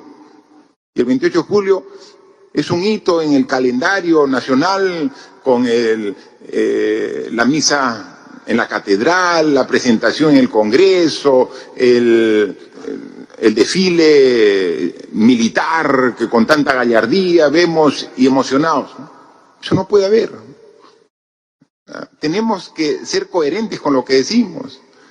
Y si participamos en algunas actividades por el 28 de julio, vamos a tener que ser con la mesura del caso, con el respeto a las normas que nosotros mismos decimos. O sea, una autoridad no puede quebrantar las normas. La mejor forma de predicar lo que uno dice es con el ejemplo, ¿no? Entonces, he llamado cordial a todas las autoridades, no solo de Tacna, del Perú, o sea, por favor, ayúdennos. Tacna es una de las regiones que se ha visto del grupo de pequeño crecimiento, pero crecimiento al fin, que no podemos confiarnos. Entonces, trabajemos responsablemente todo. No puede haber reuniones masivas de gente, bajo ningún pretexto. O sea, hoy día todos recordamos y felicitamos a los agricultores, que si no fuera por ellos, ¿cómo hubiéramos pasado la pandemia? Siempre ha habido el abastecimiento oportuno de todos los agricultores trabajando para llegar a la mesa de los hogares con sus productos que llegan a través de los mercados, de los centros comerciales. Y hemos llegado. Pero las actividades que hagamos tienen que ser respetando el distanciamiento, el aforo y todo lo que hemos visto. Por favor, en todo el Perú, desde el extremo sur en Tacna hasta el extremo norte en Tumbes, costa, sierra y selva, no bajemos la guardia. ¿Estamos mejorando? Sí. Pero no podemos generar ningún ánimo triunfalista. Tenemos que seguir en esta tarea, reactivar, pero con responsabilidad. Y respecto a los ventiladores, recuerden, esos ventiladores fueron adquiridos por el gobierno regional de Tacna a través de este consorcio que está trabajando el hospital Hipólito Unanue en Tacna, ¿no? Y entonces nosotros hemos ido para facilitar su uso. Si hay algún problema hay que ver la corrección correspondiente, pero tengan la seguridad que en este lote que tenemos en esta semana, ¿no?, que entre los 250 que hoy ya están en el país y los 400 que llegan el 30 de junio, va a ir un número importante para Tacna como para todas las regiones del país atendiendo sus necesidades. La tercera pregunta es de UCI Noticias. Buenas tardes, señor presidente y ministros. La asignación de Reactiva Perú para las pequeñas y microempresas es de 80.000 millones de dólares en ventas al año, mientras que para la mediana y grande es de 14.000 millones de dólares. ¿Cuál es la estrategia que tiene el gobierno para Reactiva con las pymes que no accedieron al Fondo Reactiva? El gobierno ha evaluado convocar al Comando Vacuna para anticipar la compra de vacunas. ¿Qué medidas se tomarán para que no suceda lo mismo que pasó con las compras de mascarillas, pruebas rápidas y moleculares? Si no se llega a un acuerdo con las clínicas, el gobierno contempla hacer uso del artículo 82 de la Ley General de Salud, que establece que en caso de epidemias, la autoridad de salud queda facultada para disponer el uso de todos los recursos médicos de los sectores públicos y privados. Bien, solicito a la ministra de Economía para que absorba la primera pregunta. Gracias, presidente. En nuestro primer balance de Reactiva es que es un programa que ha cumplido sus objetivos, que ha sido dar una gran inyección de liquidez a la economía para que no se afecte la cadena de pagos y podamos proteger la capacidad productiva del país. Hemos logrado además tasas mínimas históricas en los créditos. El diseño del programa fue concebido para tener algunos mayores ventajas para las MIPES. Por ejemplo, la garantía en el caso de los menores créditos es de 98%, mientras que para los créditos más grandes es de 80%. Como ya se ha mencionado, aproximadamente 90% de MIPES han sido, de las empresas son MIPES. La estructura de cómo se ha dado este financiamiento es similar a la participación de las MIPES en el sistema financiero en general. Pero sí somos conscientes que se podían dar mayores esfuerzos para mejorar la participación de las MIPES, por eso se han hecho modificaciones al Reactiva 2, donde en el caso de las MIPES se les va a poder dar hasta 3 meses de ventas y además se va a considerar un criterio de capital de trabajo, que es un criterio muy similar al que utilizamos en el FAE. Entonces, además de estas mejoras que hay en la segunda fase de Reactiva para mejorar la participación de las entidades microfinancieras y de las MIPES, la semana pasada también se hizo una inyección adicional de 1.000 millones al FAE MIPE, con lo que estamos haciendo ya subastas y estamos teniendo tasas históricas. Con esta nueva inyección al FAE MIPE pensamos atender a 100.000 empresas más. Entonces, todos los instrumentos están a disposición de apoyar a la reactivación económica. Recordemos que son instrumentos complementarios. Tenemos el FAE, tenemos Reactiva, tenemos el subsidio a la planilla y tienen todo el compromiso del gobierno en seguir apoyando a las MIPES. Muchas gracias. Bien, sobre el tema referido a la pregunta a la vacuna, estamos ya trabajando en ello. Y hay un equipo público que está viendo las diferentes opciones. Aquí, como es información que se puede acceder públicamente, hay alrededor de 12 grupos de científicos, laboratorios reconocidos en los países donde más han desarrollado la ciencia, que están trabajando diferentes opciones de vacunas, ¿no? Hay muchos más, pero hay 12 grupos que son los que tienen mayor avance, que incluso se piensa de que en el último trimestre de este año ya se podría tener disponible. Para ello ya, no con los 12, pero sí con 3 grupos importantes ya existen el contacto, la relación a través del sector correspondiente. Y nosotros también hemos establecido ya los compromisos de carácter político con los presidentes. Recuerden ustedes que hemos tenido conversaciones durante la pandemia con el presidente de Estados Unidos, con el presidente de China, con el presidente de Japón, presidente de Corea del Sur. Mañana tengo una conversación con la primer ministra de Alemania. Entonces, estamos hablando con estas potencias que generan ciencia, tecnología y que son seguramente los que van a liderar teniendo el desarrollo temprano de esta vacuna.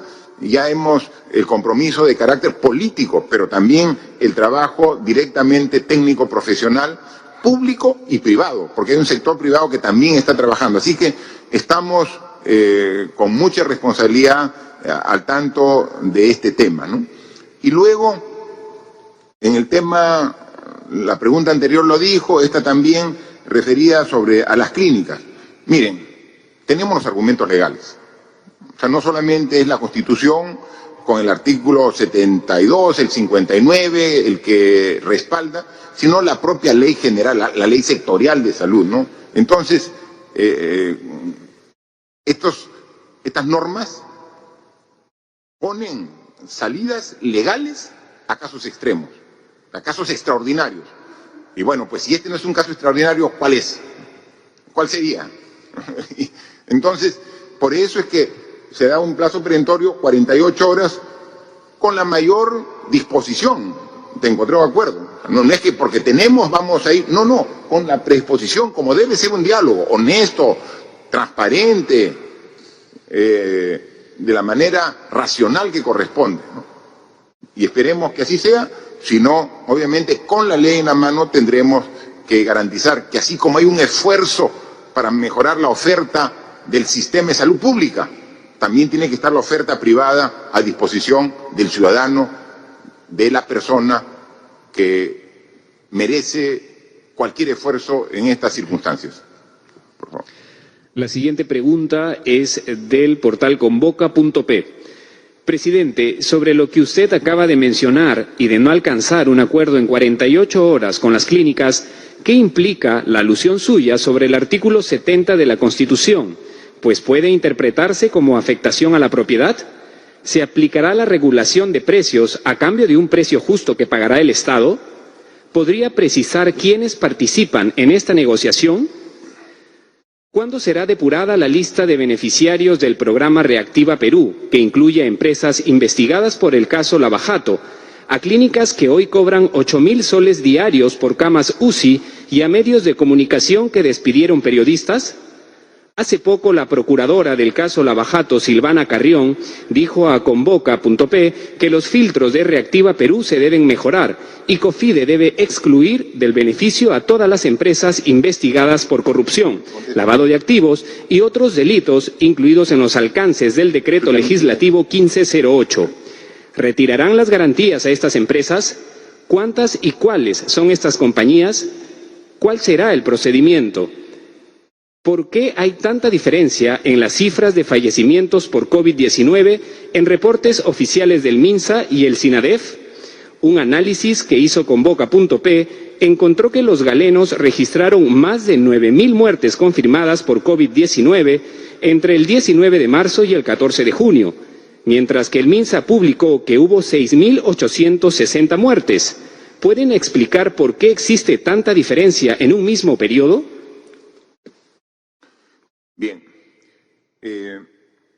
Sobre la primera parte de la pregunta de convoca.pe, es reiterativo sobre lo que hemos dicho. O sea, con la ley y la Constitución en la mano tenemos que proteger a la persona, al ser humano, y lo vamos a hacer. ¿Quién va a verlo? Es un equipo de trabajo donde integran personal del Ministerio de Salud con el Ministerio de Economía.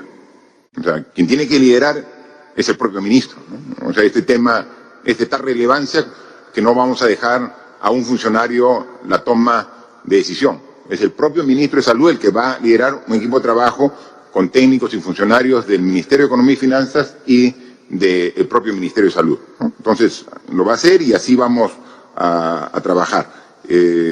Ya es una decisión clara, hay un plazo y vamos a actuar como corresponda. Respecto al tema de reactiva y los filtros que debe hacer para las empresas que tienen observación, ¿no? Pero yo quiero decir que hay más de 70.000 empresas que han recibido este apoyo financiero y que no tienen ninguna observación. Las que tienen, vamos a ver y cómo estamos mejorando estos filtros, nos explica la ministra, por favor. Gracias, presidente. En los decretos legislativos que explican las reglas de juego sobre Reactiva Perú, los criterios de elegibilidad son bastante claros. Las empresas tienen que ser buenos contribuyentes, buenos pagadores. Se excluye a las empresas vinculadas a la Ley 30737 y en el decreto legislativo 1508, en la quinta disposición complementaria final, se incluyó además la exclusión de cualquier persona o ente jurídico sometido a procesos por delitos de corrupción y conexos o cuyos representantes estén siendo investigados por dichos delitos. Todos los filtros han sido adecuadamente considerados. Recordemos además que era un programa que ha dado liquidez a más de 70.000 empresas. ¿Qué va a suceder ahora? La ley también contempla que COFIDE tiene que hacer la verificación ex post. Nosotros, una vez que se cumpla, con verificar si no se cumple algún requisito, se va a proceder a retirar la garantía. Es importante considerar también que en el trámite de los créditos, las empresas han firmado declaraciones juradas afirmando que cumplían con los requisitos. También, si ha habido si se identifica alguna imprecisión por ahí, también se va a proceder con las sanciones. Entonces, estamos en pleno proceso de validación, hemos recibido la información de la Procuradora, estamos justamente en ese proceso y tenemos todos los instrumentos legales para que en los casos que las empresas no cumplan, la garantía va a ser retirada. Y como Gobierno, como Ministerio de Economía y Finanzas, seguiremos publicando todas las listas porque creemos muchísimo en la vigilancia ciudadana. Muchas gracias. Muy bien, muchas gracias. Por favor, Ministro de Salud. Señor presidente, ya hemos explicado en anteriores oportunidades la diferencia que existe entre el sistema de vigilancia que realiza el Ministerio de Salud y el Sistema Nacional de Defunciones. El primero registra los fallecimientos que tengan certificación con una prueba de laboratorio, o sea, son fallecimientos totalmente confirmados por COVID. El segundo, el Sistema Nacional de Defunciones, se basa en un certificado médico que no necesariamente tiene una prueba de laboratorio, en donde el médico pone que la sospecha de la muerte de una persona, del fallecimiento de un paciente, se puede deber a COVID. Internacionalmente, y como se ha dicho acá, la Organización Mundial de la Salud considera que los reportes internacionales se hacen con confirmación de laboratorio.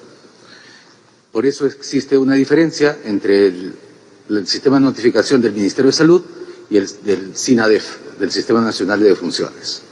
Y esa diferencia es la que existe en todo el mundo. En todos los países del mundo no se puede hacer la prueba diagnóstica a todas las personas que fallecen, sea de COVID o no.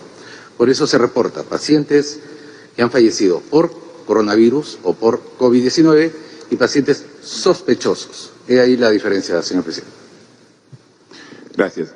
Había una pregunta referida también a unas declaraciones del Premier y de su presentación en el Congreso. Por favor, Premier. Presidente, solamente para corroborar lo que usted ha manifestado respecto a la decisión del Gobierno en aplicación del marco constitucional para esta necesidad urgente de dar respuesta a lo que es el problema con las clínicas y el oxígeno.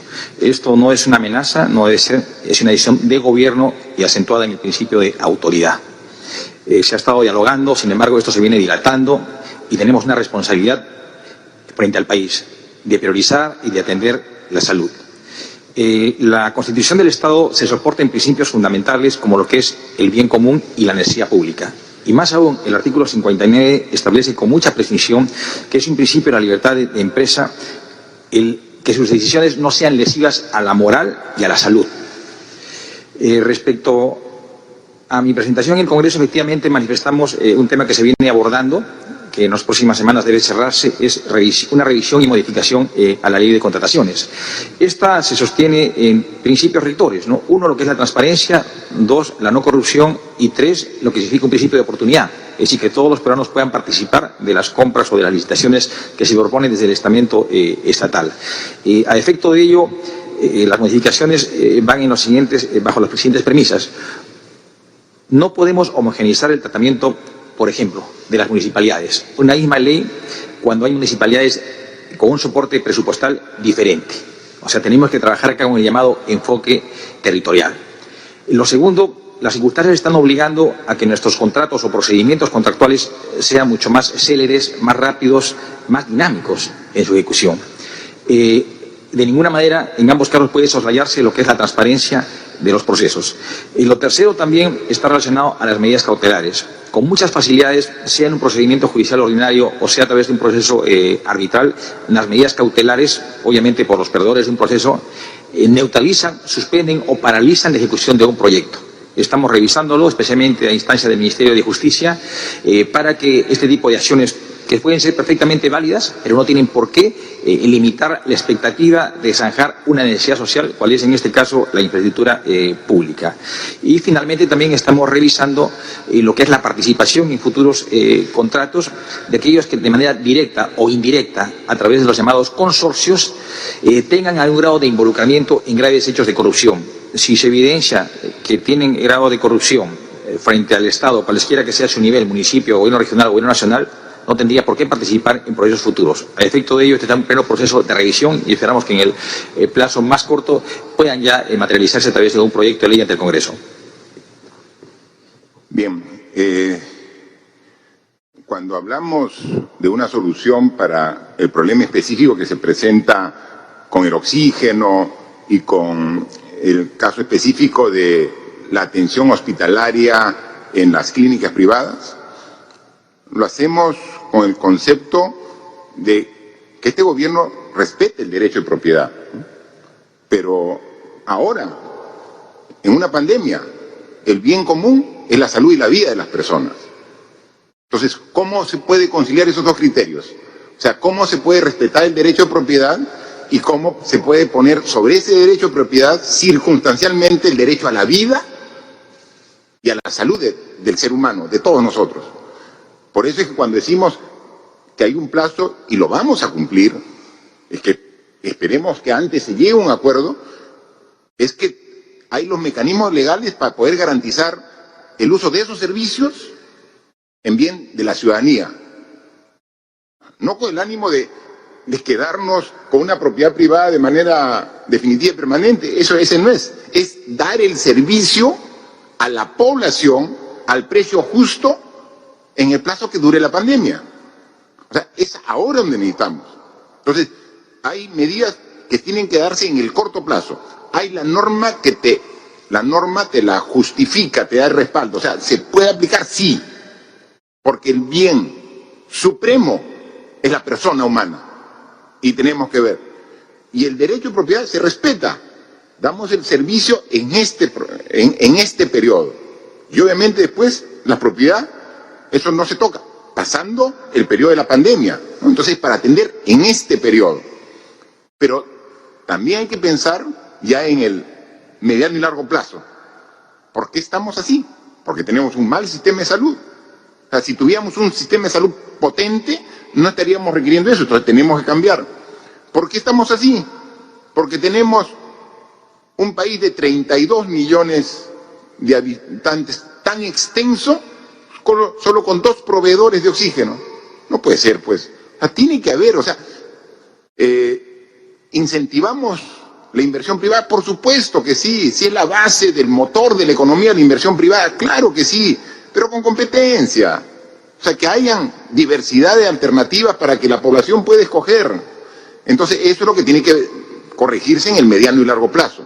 Pero ahora necesitamos el servicio y tenemos que esperar el acuerdo para que sea a precios razonables, ¿no? Y eso, tengan la seguridad que terminando esta reunión, el ministro de Salud está a disposición de sentarse para conversar, a llegar a un acuerdo, pero si no, hay las opciones que la ley nos da. Por favor. Quinta y última pregunta es de Radio Las Vegas de Mollendo, Arequipa. Señor presidente, en Mollendo, Valdivia, Punta de Bombón, Cocachacra y Matarani, hasta la fecha tenemos 213 casos de coronavirus y 3 fallecidos, ante la falta de medicamentos, pruebas moleculares, camas UCI, ventiladores, y se viene incrementando cada día más, y no tenemos la presencia del Comando COVID-19 Arequipa, ni tampoco ninguna autoridad o ministro de Estado, para evaluar la situación que venimos afrontando hoy en día en la provincia de Islay y en el segundo puerto del país, que es Matarani. Asimismo, el bono universal familiar no ha cubierto las expectativas que usted manifestó, porque a la fecha hay más de 2 millones de familias que no han recibido el bono, lo cual obliga a la ciudadanía a salir y buscar el sustento diario, donde luego se produce el contagio. ¿Qué medidas va a tomar su gobierno?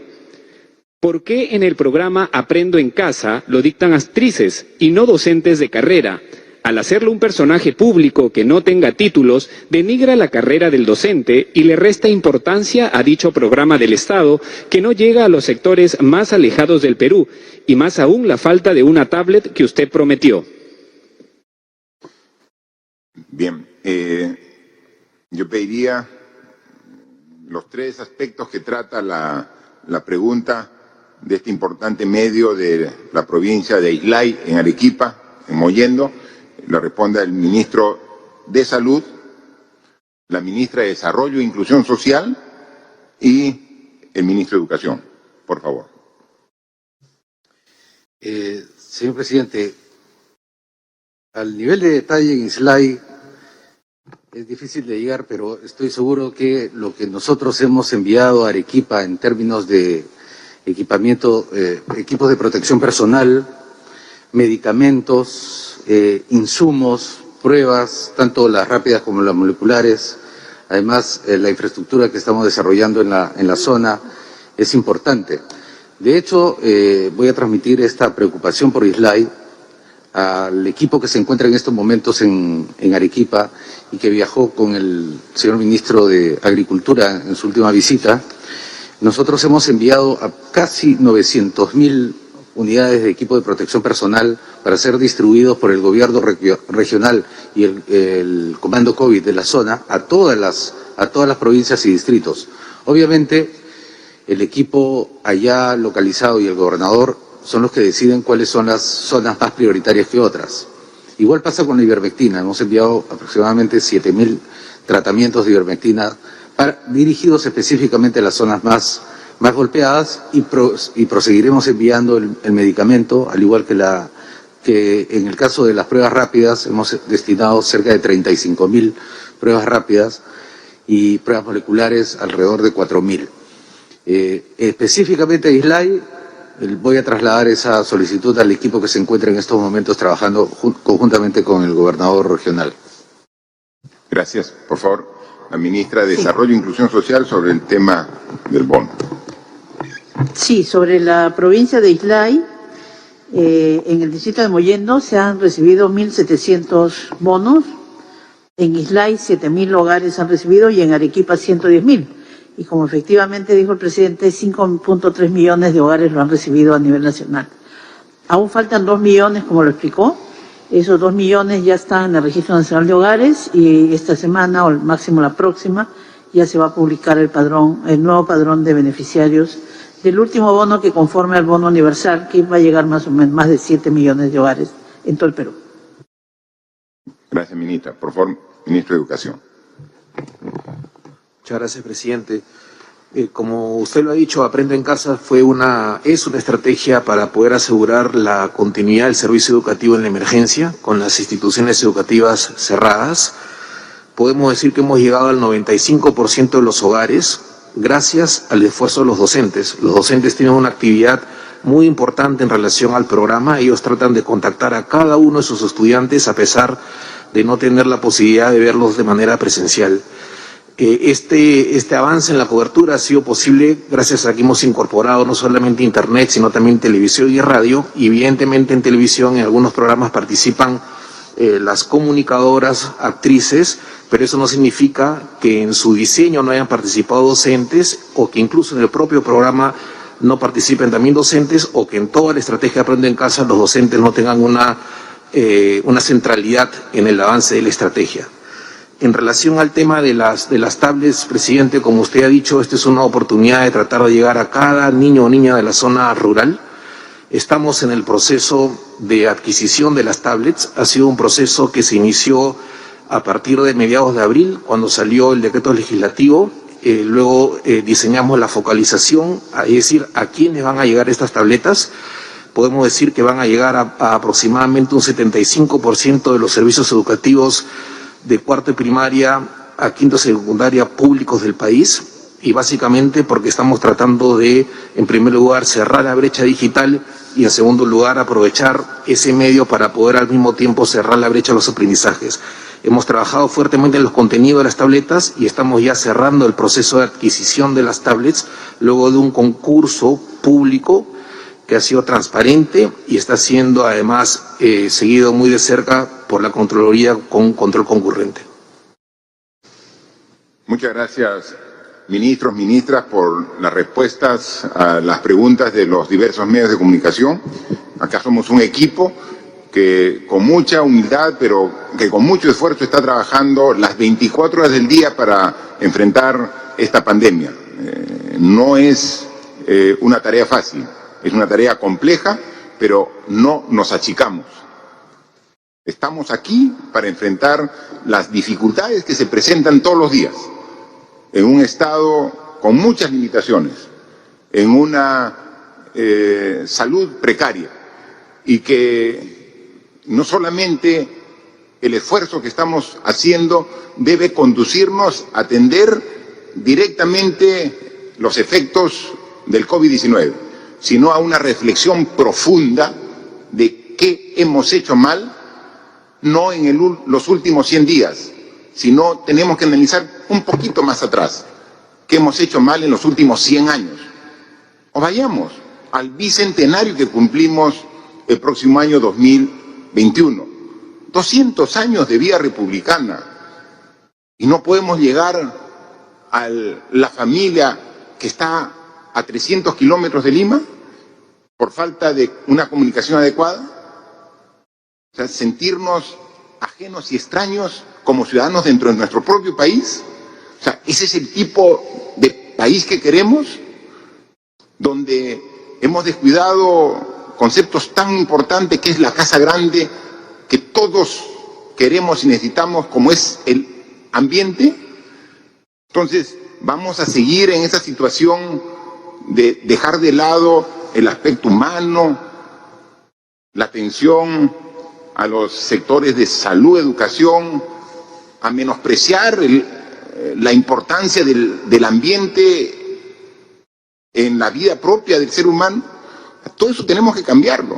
Entonces, es las enseñanzas que nos está dejando esta pandemia, las que debe ser, la que nos nutra de conocimientos y de valores para las decisiones a futuro. Esto no acaba en algunos meses cuando se encuentre la vacuna. Cuando tengamos la vacuna, ahí podremos decir la enfermedad ha sido superada. Y hasta ese momento tenemos que trabajar con la misma responsabilidad. Todos con su mascarilla, todos con su higiene y todos con el distanciamiento social.